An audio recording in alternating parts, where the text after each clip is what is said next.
पूरी बाकी animal series में पिकल जैसी रॉ स्ट्रेंथ शायद ही किसी के पास होगी। इवन यूजीरो जैसे इनविंसिबल बंदे को भी पिकल को जस्ट गिराने के लिए ट्रिक का यूज करना पड़ा था, तो तुम उसकी स्ट्रेंथ का अंदाजा लगा ही सकते हो। बट जिनको नहीं पता उनको बता दूं, पिकल दूसरे फाइटर्स की तरह नहीं है, क्योंकि वो मॉडर्न टाइम से बिलोंग ही नहीं करता। Pickle is a pre historic human जो कि जुरासिक एरा से है एंड रिवाइव किया गया है मॉडर्न टाइम में। एंड आज की इस वीडियो में हम पिकल पर डिटेल में बात करने वाले हैं, जैसे पिकल को दोबारा जिंदा कैसे किया गया, कहाँ किया गया, और क्या पिकल सच में हानमा ब्लड लाइन के पूर्वज है। तो ये वीडियो बहुत ज्यादा इंटरेस्टिंग होने वाली है, इसलिए कुछ खाने के लिए ले आओ एंड वीडियो को एंजॉय करो। तो एक दिन कुछ साइंटिस्ट को फ्रोजन सेल्ड में मींस जमे हुए नमक के ढेर में एक बहुत बड़ा इंसान दिखता है जो कि टीरेक्स जैसे डायनासोर पर हमला कर रहा होता है। And as we all know कि डायनासोर एक्सटिंक्ट हुए थे मीटियोर के गिरने से, और पिकल ने उस मीटियोर को सर्वाइव किया था। और सेल्ड रॉक में चीजें प्रिजर्व रहती हैं, इसलिए पिकल जो कि जुरासिक एरा से था, सालों बाद भी उसकी बॉडी इस फ्रोजन सेल्ड में बिल्कुल सेफ थी। देन पिकल की बॉडी को लैब ले जाया गया एंड उसकी बॉडी के लिए प्रॉपर एनवायरनमेंट क्रिएट किया जाता है, इस उम्मीद में कि शायद वो जिंदा हो जाए। थोड़े समय बाद एक साइंटिस्ट को बहुत चिल मस्ती है टीरेक्स को खाने की, और वो बंदा टीरेक्स के मीट को लैब से ले जाकर कुक करता है। पर तभी टीरेक्स की खुशबू से पिकल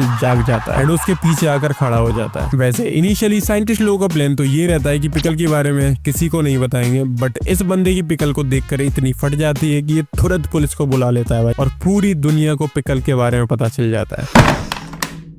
एंड हम पिकल की फिजियोलॉजी पर नजर डालें तो उसकी हाइट है पूरे 8 feet with a great physique. उसकी नेक इतनी ज्यादा थिक है कि हम उसको डायरेक्टली कंपेयर कर सकते हैं एक वाइल्ड बुल की नेक से। इवन उसके मसल एंड स्किन इतने हार्ड है कि जब साइंटिस्ट ने उस पर बुलेट से फायर किया था, पिकल को उससे घंटा फर्क नहीं पड़ता और वो चला जाता है टीरेक्स को खाने के लिए। और पिकल को देखकर उसे ह्यूमन बीस्ट कहना बिल्कुल गलत नहीं होगा। इवन उसकी आई साइट मींस नजर इतनी ज्यादा तेज है कि वो 12 किलोमीटर दूर से भी यूजीरो एंड बाकी की फाइट को देख पा रहा था विदाउट एनी प्रॉब्लम, वो भी रात में। इसके अलावा पिकल की एक अल्टीमेट फॉर्म भी है जिसमें वो अपनी बॉडी को और एक्सपेंड कर लेता है, जिससे वो और भी स्ट्रॉन्ग हो जाता है। और तब तुम उस फॉर्म में उसकी बॉडी पर ये स्कार्स भी देख सकते हो जो कि टीरेक्स से फाइट करते वक्त हुए थे। And if we talk about his strength, भाई वो अपने टाइम पर टीरेक्स का शिकार किया करता था। इट मींस वो बंदा फूड चेन की टॉप पर बैठा है। एंड पिकल के ब्रेन को किसी भी अटैक से शेक करना ऑलमोस्ट नेक्स्ट टू इम्पॉसिबल है ड्यू टू हिज थिक नेक। उसकी वजह से उसे नॉकआउट करना और भी मुश्किल हो जाता है। रेत्सु वाली फाइट में हमने देखा भी था जहाँ रेत्सु को अपना पैर गंवाना पड़ गया था। And Miyamoto Musashi the legendary swordsman, जिसने एक बार आर्म ट्रक को भाई मक्खन की तरह काट दिया था, वो भी पिकल की नेक को नहीं काट पाया। इवन पिकल ने उसके सारे स्लैशेस को भी झेल लिया था जो कि उसकी स्किन को डीपली डैमेज नहीं कर पाए थे। बट आई थिंक उसे सबसे ज्यादा दर्द तब हुआ जब बागी ने उसके मेन पॉइंट पर अटैक किया था।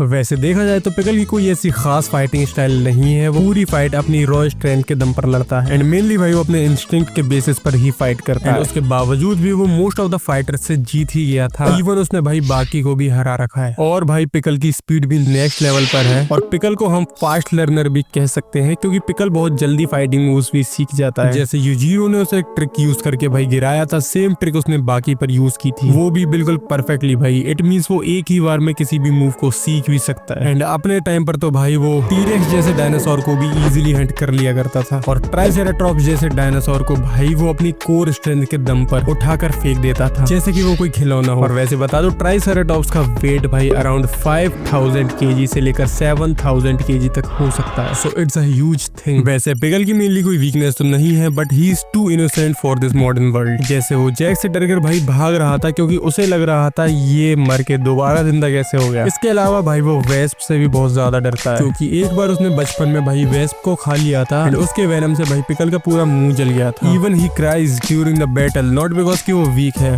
But to respect the war के अपोनेंट। जैसे कासुमी को हराने के बाद भाई वो उसके सामने लिटरली रो रहा था एंड उसके लिए भाई उसने प्रे भी की थी। भले ही पिकल डायनासोर के टाइम से बिलोंग करता है, पर भाई उसमें इतनी इंसानियत तो है कि वो जानता है उसे कहाँ रिस्पेक्ट देनी और कहाँ नहीं। बट उसे भाई सही और गलत का अंतर नहीं पता क्योंकि उसे कोई सिखाने वाला ही नहीं है। जैसे जब न्यूज रिपोर्टर पिकल के बहुत ज्यादा करीब आ जाती है तो पिकल ट्राइज टू रेप हर, क्योंकि उसे पता नहीं है मॉडर्न वर्ल्ड में चीजें कैसे काम करती हैं, उसे पब्लिकली कैसे रिएक्ट करना है और लोगों के साथ और लेडीजों के साथ कैसे पेश आते हैं। और इसमें पिकल की भाई कोई भी गलती नहीं है क्योंकि जिस टाइम से वो बिलोंग करता है वहाँ ऐसी कोई चीजें थी ही नहीं। एंड फाइनली अब आगे बढ़ते हैं अपने मेन क्वेश्चन की तरफ कि क्या पिकल ही हानमा फैमिली का एंसेस्टर है, मींस पूर्वज है। तो पहले तुम एक बार पिकल की बैग पर नजर डालो, ऐसा लग रहा है जैसे ये एक डीमन बैग जो कि सिर्फ हानमास के पास ही होती है। सो यहाँ से हम कंक्लूड कर सकते हैं कि पिकल भी एक हानमा है। ये क्या हो गया? ये क्या सुन रहा हूँ मैं? बट बेसिकली एक फैन थ्योरी है जो कि तुम्हें रेडिट पर मिल जाएगी।